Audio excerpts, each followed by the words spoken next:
নমস্কার, সকলকে আন্তরিক শুভেচ্ছা ভালোবাসা জানিয়ে আজকের কবিতা পাঠ শুরু করার আগে একটু বলি, আমি আবৃত্তিকার বা বাহ্যিক শিল্পী নই।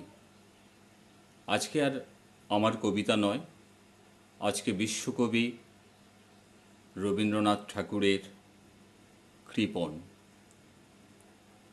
আমি ভিক্ষে করে ফিরছিলেম গ্রামের পথে পথে, তুমি তখন চলছিলে তোমারও স্বর্ণরথে। অপূর্ব এক স্বপ্ন সম লাগতেছিল চক্ষে মম। কি বিচিত্র শোভা তোমার, কি বিচিত্র সাজ। আমি মনে ভাবছিলেম, এ কোন মহারাজ? আজি শুভক্ষণে রাত পোহালো, ভেবেছিলেম তবে আজ আমারে দাঁড়ে দাঁড়ে ফিরতে নাহি হবে। বাহির হতে নাহি হতে কাহার দেখা পেলাম পথে। চলিতে রথ ধনধান্য ছড়াবে দুই ধারে। মুঠা মুঠা কুড়ায় নেব, নেব ভারে ভারে। দেখি সহসা রথ থেমে গেল আমার কাছে এসে। দেখে মুখের প্রসন্নতা জুড়িয়ে গেল সকল ব্যথা।